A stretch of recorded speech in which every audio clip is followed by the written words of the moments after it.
মহদ অপরাধের ফল অদ্ভুত কথন, প্রস্তাব পায়া কহি শুনো ভক্তগণ। মা ভাগবতের শ্রী পাদপদ্মে অপরাধ করলে যে কি হয় সে অদ্ভুত কাহিনী আমি এই সুযোগে বর্ণনা করব। হে ভক্তবৃন্দ, আপনারা দয়া করে তা শ্রবণ করুন। সহজেই অবৈষ্ণব রামচন্দ্র খান, হরিদাসের অপরাধে হইল অসুর সমান। বৈষ্ণব ধর্ম নিন্দা করে বৈষ্ণব অপমান, বহুদিনের অপরাধে পাইল পরিণাম। নিত্যানন্দ গোসাই গৌড়ে যবে আইলা, প্রেম প্রচারিতে তবে ভ্রমিতে লাগিলা। প্রেম প্রচারণ আর পাষণ্ড দলন, দুই কার্য অবধূত করেন ভ্রমণ। সর্বজ্ঞ নিত্যানন্দ আইলা তার ঘরে, আসিয়া বসিলা দুর্গা মণ্ডপ উপরে। অনেক লোকজন সঙ্গে অঙ্গন ভরিল, ভিতর হইতে রামচন্দ্র সেবক পাঠাইল। সেবক বলে, গোসাই মোরে পাঠাইল খান, গৃহস্থের ঘরে তোমায় দিব বাসস্থান।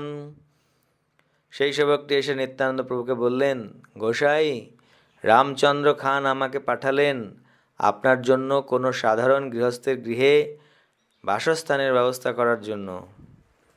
গোয়ালার গোশালা হয় অত্যন্ত বিস্তার, ইহা সংকীর্ণ স্থল তোমার মনুষ্য পার।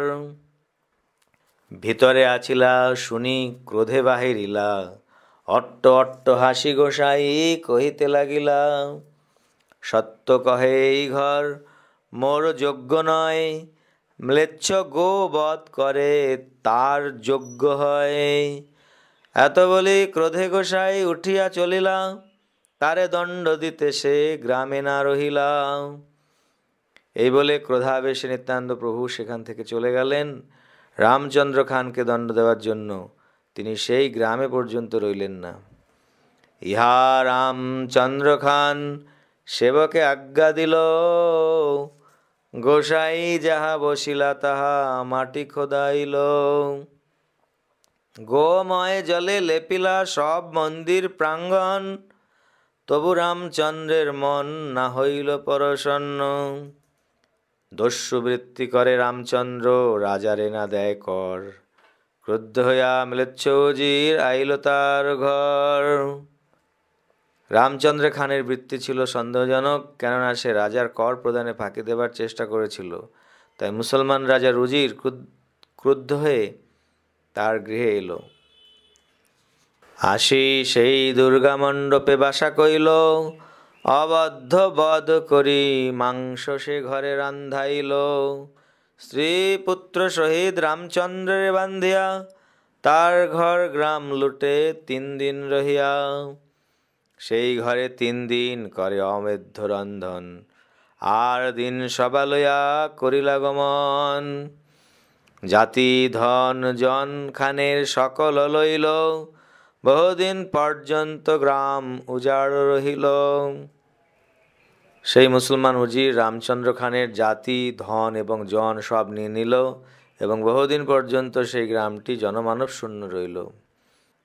মহান্তের অপমান যে দেশ গ্রামে হয়, একজনার দোষে সব দেশ উজাড়।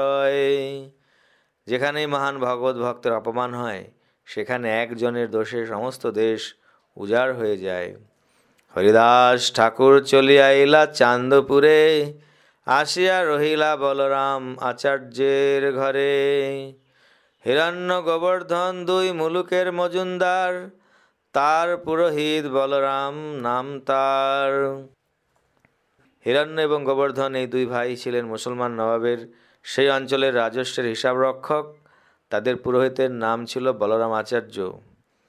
হরিদাসের কৃপাপাত্র তাতে ভক্তি মানে, যত্ন করি ঠাকুরের রাখিলা সেই গ্রামে। নির্জন পর্ণশালায় করেন কীর্তন, বলরামাচার্য গৃহে ভিক্ষা নির্বাহন। সেই গ্রামে হরিদাস ঠাকুর এক নির্জন পর্ণকুটির অবস্থান করে নিরন্তর হরে কৃষ্ণ মহামন্ত্র কীর্তন করতেন এবং বলরাম আচার্যের গৃহে ভিক্ষা গ্রহণ করতেন। রঘুনাথ দাস বালক করেন অধ্যয়ন, হরিদাস ঠাকুরের যাই করেন দর্শন। গোবর্ধন মজুমদারের পুত্র রঘুনাথ দাস, যিনি পরবর্তীকালে রঘুনাথ দাস গোস্বামী নামে পরিচিত হয়েছিলেন, তখন বালক এবং তিনি তখন পাঠশালায় পড়াশোনা করতেন। তিনি প্রতিদিন এসে হরিদাস ঠাকুরকে দর্শন করতেন। হরিদাস কৃপা করে তাহার উপরে, সেই কৃপা কারণ হইল চৈতন্য পাইবারে। তাহা জয়িছে হইল হরিদাসের মহিমা কথন, ব্যাখ্যান অদ্ভুত কথা শুনো ভক্তগণ। হিরণ্য এবং গোবর্ধনের গৃহে যেভাবে হরিদাস ঠাকুরের মহিমা কীর্তিত হয়েছিল, হে ভক্তগণ, দয়া করে সেই অদ্ভুত বর্ণনা শ্রবণ করুন।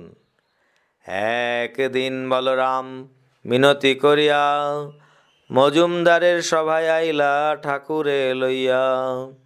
ঠাকুর দেখি দুই ভাই কইল অভ্যুত্থান, পায় পড়ি আসন দিলা করিয়া সম্মান।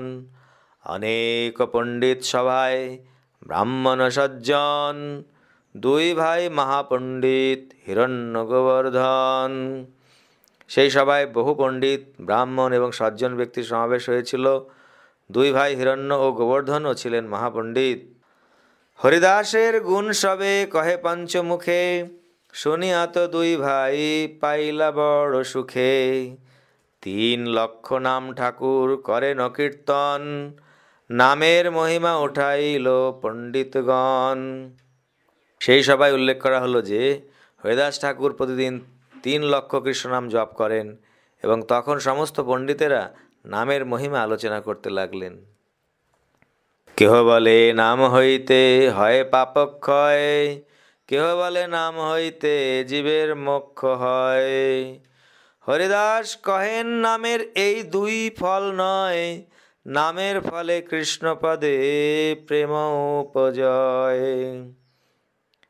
হরিদাস ঠাকুর তখন তার প্রতিবাদ করে বললেন, নামের এই 2টি প্রকৃত ফল নয়, নিরপরাধে নাম গ্রহণের ফলে শ্রীকৃষ্ণের শ্রীপাদপদ্মে প্রেমের উদয় হয়।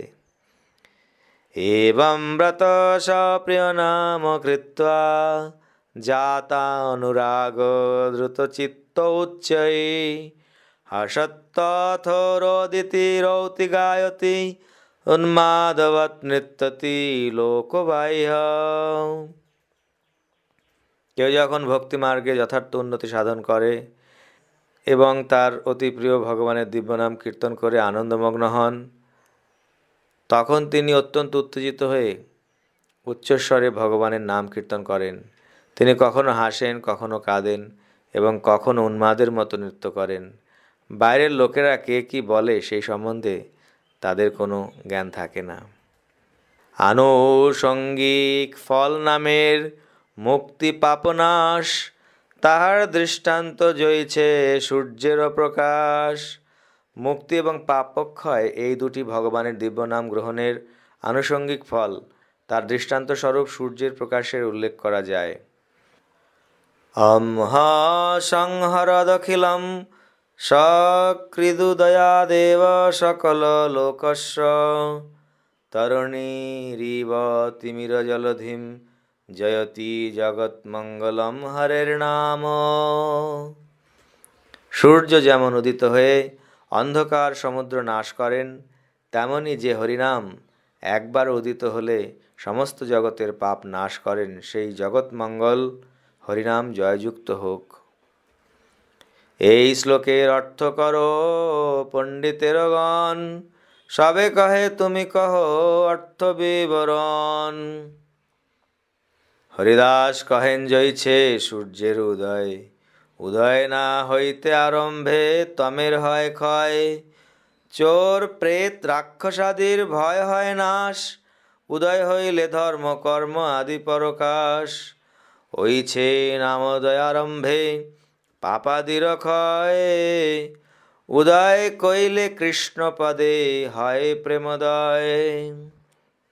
হরিদাস ঠাকুর বললেন, সূর্য উদয়ের আগেই যেমন রাত্রির অন্ধকার বিদূরিত হতে থাকে, এবং অন্ধকার জনিত চোর প্রেত রাক্ষসাদির ভয় দূর হয় এবং সূর্যের উদয় হলে ধর্ম কর্ম আদির অনুষ্ঠান শুরু হয়, তেমনি অপরাধ বর্জিত হয়ে নাম গ্রহণের আভাসের ফলেই পাপ আদির ক্ষয় হয় এবং শুদ্ধ নামের উদয় হলে শ্রীকৃষ্ণের শ্রীপাদপদ্মে প্রেম লাভ হয়। মুক্তি তুচ্ছ ফল হয় নামাভাস হইতে। মুক্তি নামাভাসের তুচ্ছ ফল। ম্রিয়মান হরের নাম গৃণন পুত্র অপচারিতম আজামিল অপ্পাগাধ্যম কিমুত শ্রদ্ধয়া গৃণন। মুমূর্ষ অজামিল তার পুত্রকে সম্বোধন করে নারায়ণ নাম উচ্চারণ করার ফলে যখন বৈকুণ্ঠ ধামে গমন করেছিল, তখন শ্রদ্ধা সহকারে নাম গ্রহণ করলে যে কি হয় তার কি বলবার আছে। যে মুক্তি ভক্ত না লয় সে কৃষ্ণ চাহে দিতে। যে মুক্তি শুদ্ধ ভক্ত গ্রহণ করতে চান না, তা কৃষ্ণ অনায়াসে দিতে চান। শালক্য শাষ্টির সারূপ্য সামিপ্য একত্তামুপত দীয়মানম ন গৃহ্ণন্তি বিনা মৎসেবনম জনা। আমার ভক্তদের শালক্য শাষ্টি সামিপ্য সারূপ্য এবং সাযুজ্য মুক্তি দান করা হলেও তারা তা গ্রহণ করে না, কেননা আমার অপ্রাকৃত সেবা ব্যতীত তাদের আর কোনো বাসনা নেই।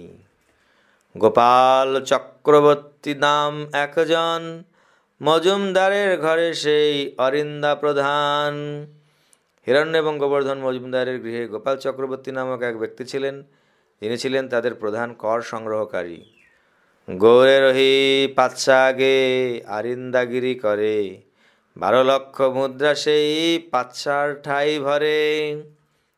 তিনি গৌড়ে বাস করতেন এবং কর সংগ্রাহক রূপে তার প্রধান কাজ ছিল বাদশাহের কাছে প্রতি বৎসর 12 লক্ষ মুদ্রা পৌঁছে দেওয়া। পরম সুন্দর পণ্ডিত নূতন যৌবন, নামাভাসে মুক্তি শুনি না হইল সহন। ক্রুদ্ধ হইয়া বলে সেই সরস বচন, ভাবুকের সিদ্ধান্ত শুন পণ্ডিতের গণ। কোটি জন্মে ব্রহ্মজ্ঞানে যেই মুক্তি নয়, এই কহে নামাভাসে সেই মুক্তি হয়। গোপাল চক্রবর্তী ক্রুদ্ধ হয়ে রুষ্টভাবে বললেন, হে পণ্ডিতগণ, এই ভাবুকের সিদ্ধান্ত শুনুন। কোটি জন্মে ব্রহ্মজ্ঞানে যেই মুক্তি লাভ হয় না, এই ভাবপ্রবণ ভক্ত বলছেন যে কেবলমাত্র নামাভাসের ফলেই সেই মুক্তি লাভ হয়। হরিদাস কহেন কেনে করহ সংশয়, শাস্ত্রে কহে নামাভাস মাত্রে মুক্তি হয়। ভক্তি সুখ আগে মুক্তি অতি তুচ্ছ হয়, অতএব ভক্তগণ মুক্তি নাহি লয়। ভগবত ভক্তির আনন্দের কাছে মুক্তির আনন্দ অত্যন্ত তুচ্ছ, তাই শুদ্ধ ভক্তরা কখনোই মুক্তি লাভের বাসনা করেন না।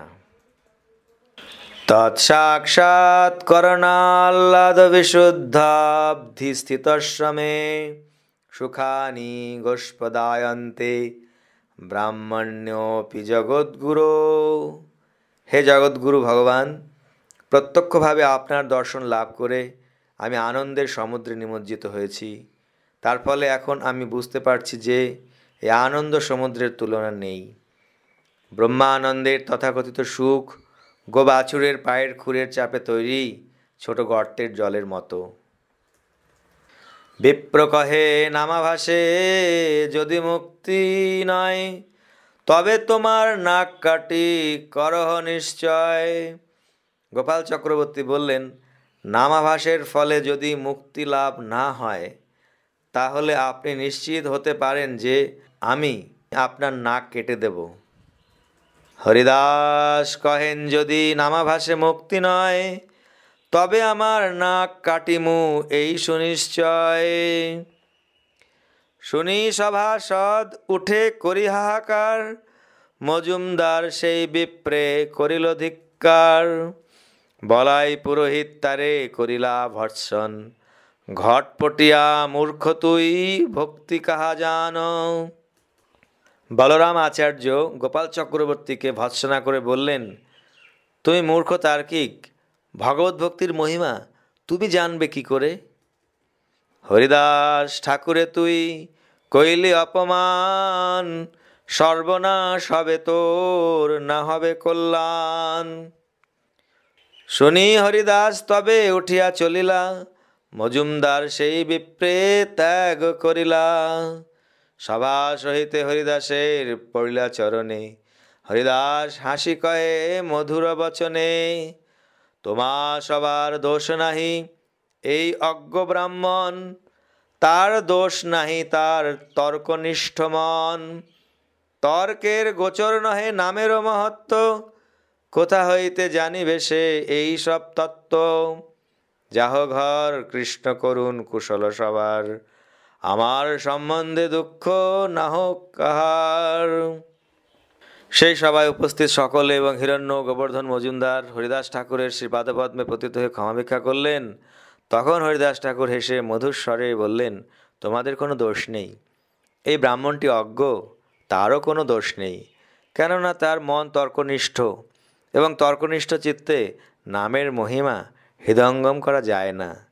তাই সে এই সব তত্ত্ব জানবে কোথা থেকে? আপনারা সকলে ঘরে ফিরে যান। শ্রীকৃষ্ণ আপনাদের সকলের মঙ্গল সাধন করুন।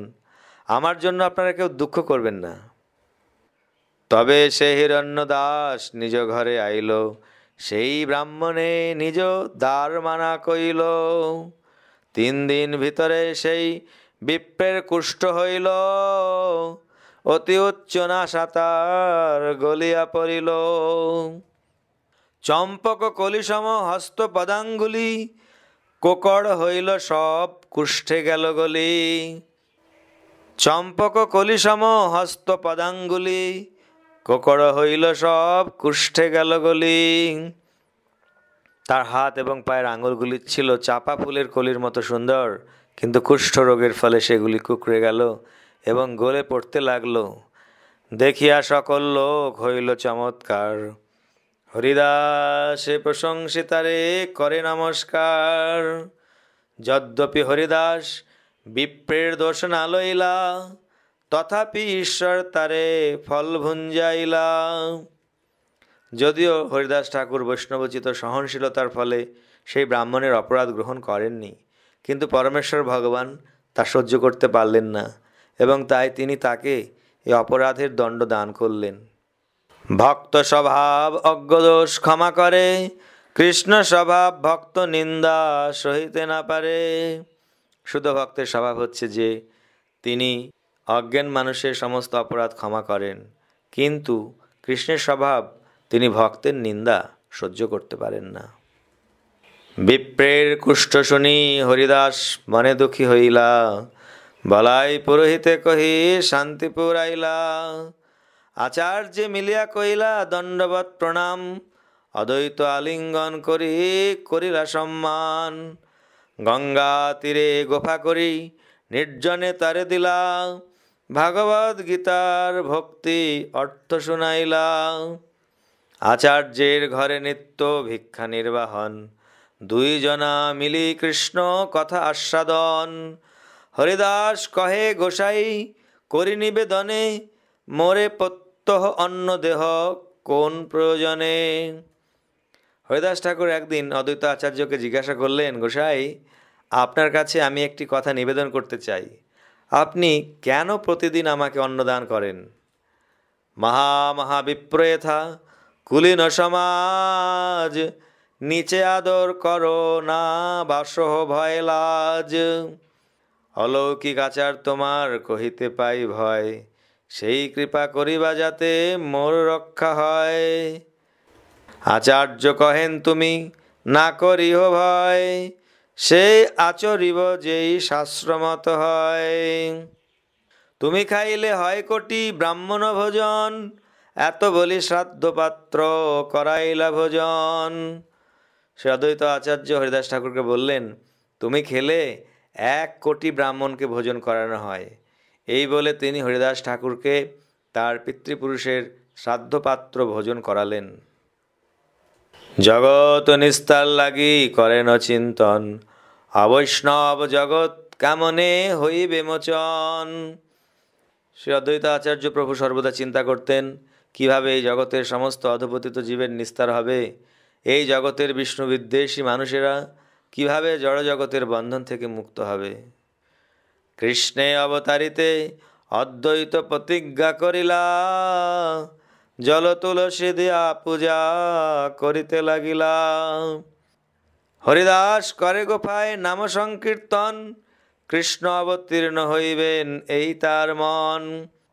দুই জনের ভক্তে চৈতন্য কইলা অবতার, নাম প্রেম প্রচারী কইলা জগত উদ্ধার। আর অলৌকিক এক চরিত্র তাহার, যাহার শ্রবণে লোকে হয় চমৎকার। হরিদাস ঠাকুরের অলৌকিক চরিত্র সম্বন্ধে আর একটি ঘটনা রয়েছে, যা শ্রবণ করার ফলে লোকে চমৎকৃত হয়। তর্ক না করিহ তর্কা অগোচর তার রীতি, বিশ্বাস করিয়া শুনো করিয়া প্রতীতি। একদিন হরিদাস গুফাতে বসিয়া নাম সংকীর্তন করেন উচ্চ করিয়া। জ্যোৎস্নাবতী রাত্রি 10 দিক সুনির্মল, গঙ্গার লহরী জ্যোৎস্নায় করে ঝলমল। দ্বারে তুলসী লেপা পিণ্ডির উপর, গোফার শোভা দেখি লোকের জুড়ায় অন্তর। গুহার দ্বারে সুন্দর করে গোময় দিয়ে লেপা পিণ্ডির উপর তুলসী দেবী বিরাজ করছিলেন, এবং সেই গুহার সৌন্দর্য দর্শন করে সকলের অন্তর সম্পূর্ণরূপে পরিতৃপ্ত হয়েছিল।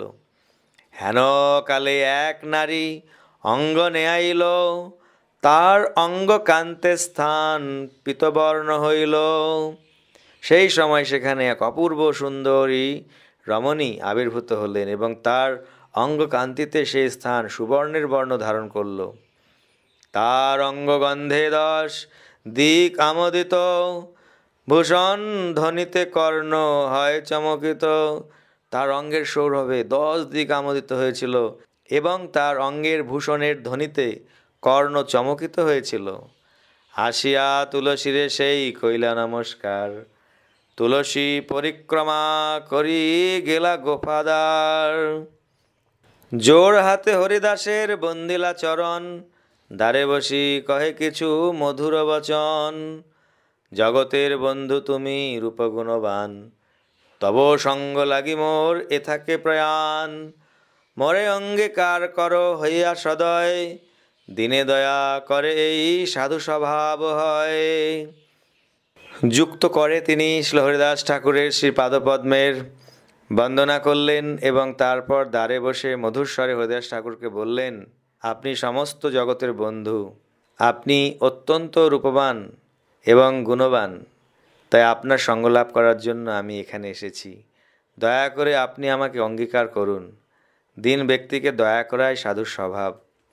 এত বলি নানা ভাব করে প্রকাশ, যাহার দর্শনে মুনির হয় ধৈর্য নাশ। নির্বিকার হরিদাস গম্ভীর আশয়, বলিতে লাগিলা তারে হইয়া সদয়।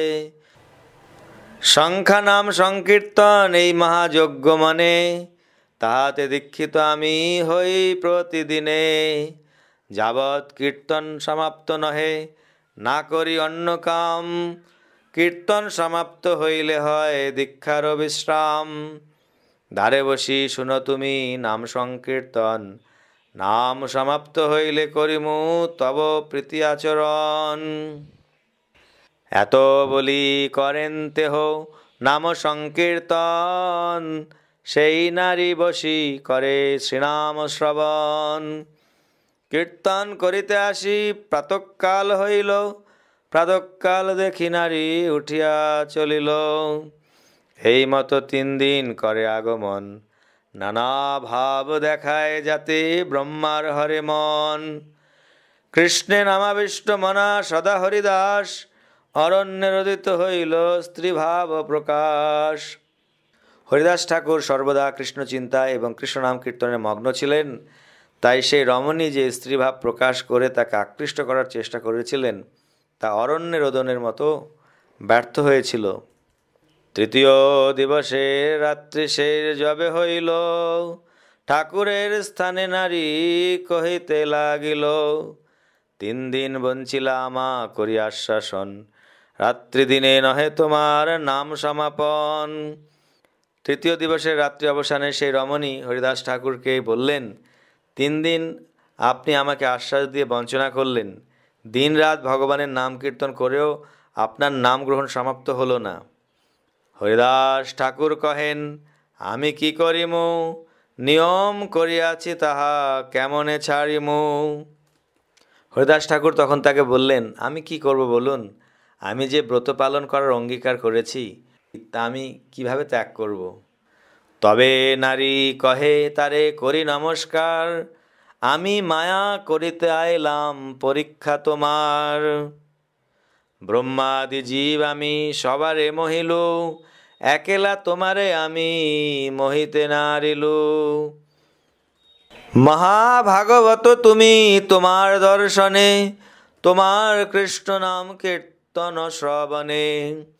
চিত্ত শুদ্ধ হইল চাহে কৃষ্ণ নাম লইতে, কৃষ্ণ নাম উপদেশী কৃপা কর মতে। চৈতন্য অবতারে বহে প্রেমামৃত বন্যা, সব জীব প্রেমে ভাসে পৃথিবী হইলা ধন্যা। আপনি মহাভাগবত, আপনাকে দর্শন করার ফলে এবং আপনার কৃষ্ণ নাম কীর্তন শ্রবণের ফলে আমার চিত্ত শুদ্ধ হয়েছে। এখন আমি নিরন্তর কৃষ্ণ নাম গ্রহণ করতে চাই। দয়া করে আপনি আমাকে হরে কৃষ্ণ মহামন্ত্রের মহিমা সম্বন্ধে উপদেশ দান করে আমাকে কৃপা করুন। চৈতন্য অবতারে বহে প্রেমামৃত বন্যা, সব জীব প্রেমে ভাসে পৃথিবী হইল ধন্যা। শ্রী চৈতন্য মহাপ্রভুর অবতরণের ফলে এই জগতে কৃষ্ণ প্রেম রূপ অমৃতের প্লাবন বইল। সেই প্রেম বন্যায় সমস্ত জীব ভাসতে লাগলো এবং সারা পৃথিবী ধন্য হলো। এ বন্যায় জেনা ভাসে সেই জীব ছাড়, কোটি কল্পে কভু তার নাহি কো নিস্তার। পূর্বে আমি রাম নাম পাইয়াছি শিব হইতে, তোমার সঙ্গে লোভ হইল কৃষ্ণ নাম লইতে। পূর্বে আমি শিবের কাছ থেকে রাম নাম প্রাপ্ত হয়েছি, কিন্তু এখন তোমার সঙ্গ প্রভাবে আমার কৃষ্ণ নাম গ্রহণের লোভ হয়েছে। মুক্তি হেতুক তারক হয় রাম নাম, কৃষ্ণ নাম পারক হইয়া করে প্রেম দান। রাম নাম অবশ্যই মুক্তিদান করেন, কিন্তু কৃষ্ণ নাম জীবকে ভবসমুদ্র পার করে কৃষ্ণ প্রেম প্রদান করেন। কৃষ্ণ নাম দেহ তুমি মোরে কর ধন্যা, আমারে ভাষায় জইছে এই প্রেম বন্যা। এত বলি বন্দিলা হরিদাসেরও চরণ, হরিদাস কহে কর কৃষ্ণ সংকীর্তন। উপদেশ পায়া মায়া চলিলা হইয়া প্রীত, এসব কথাতে কারো না জন্মে প্রতীত। এইভাবে হরিদাস ঠাকুর কর্তৃক উপদিষ্ট হয়ে মায়াদেবী অত্যন্ত আনন্দিত হয়ে সেখান থেকে চলে গেলেন। দুর্ভাগ্যবশত কিছু লোক এই সমস্ত বর্ণনায় বিশ্বাস করে না। প্রতীত করিতে কহি কারণ ইহার, যাহার শ্রবণে হয় বিশ্বাস সবার। চৈতন্য অবতারে কৃষ্ণ প্রেমে লুব্ধ হইয়া, ব্রহ্মা শিব সনকাদি পৃথিবীতে জন্মিয়া। কৃষ্ণ নাম লইয়া নাচে প্রেম বন্যায় ভাসে, নারদ প্রহ্লাদ আদি আসে মনুষ্য প্রকাশে। লক্ষ্মী আদি করি কৃষ্ণ প্রেমে লুব্ধ হইয়া, নাম প্রেম আস্বাদিলা মনুষ্যে জন্মিয়া। অন্যের কাকথা আপনে ব্রজেন্দ্র নন্দন, অবতরী করেন প্রেম রস আস্বাদন। মায়াদাসী প্রেম মাগে ইথে কি বিস্ময়, সাধু কৃপা নাম বিনা প্রেম না জন্মায়। তাই কৃষ্ণদাসী মায়াদেবী যদি এই প্রেম ভিক্ষা করেন তাতে বিস্মিত হবার কি আছে। শুদ্ধ ভক্তের কৃপা এবং ভগবানের নাম কীর্তন ব্যতীত ভগবত প্রেম লাভ করা যায় না। চৈতন্য গোসাইয়ের লীলার এই তো স্বভাব, ত্রিভুবন নাচে গায়ে পায়া প্রেম ভাব। শ্রী চৈতন্য মহাপুর লীলার প্রভাবে ত্রিভুবন প্রেম ভাব প্রাপ্ত হয়ে মহা আনন্দে নৃত্য করে, গান গায়। এইটি তার লীলার স্বভাব। কৃষ্ণ আদি আর যত স্থাবর জঙ্গমে, কৃষ্ণ প্রেমে মত্ত করে কৃষ্ণ সংকীর্তনে। স্বরূপ গোসাই কর্চায় যে লীলা লিখিল, রঘুনাথ দাস মুখে যেসব শুনিল, সেই সব লীলা কহি সংক্ষেপ করিয়া, চৈতন্য কৃপাতে লিখি ক্ষুদ্র জীব হইয়া। হরিদাস ঠাকুরের কহিলু মহিমার কণ, যাহার শ্রবণে ভক্তের জুড়ায় শ্রবণ। আমি হরিদাস ঠাকুরের মহিমার কণিকা মাত্র বর্ণনা করেছি, যা শ্রবণ করার ফলে ভক্তের করেন্দ্রিয় সম্পূর্ণভাবে তৃপ্ত হয়। শ্রীরূপ রঘুনাথ পদে যার আস, চৈতন্য চরিতামৃত কহে কৃষ্ণদাস। ইতি শ্রী হরিদাস ঠাকুরের মহিমা বর্ণনাকারী শ্রী চৈতন্য চরিতামৃতের অন্তলীলার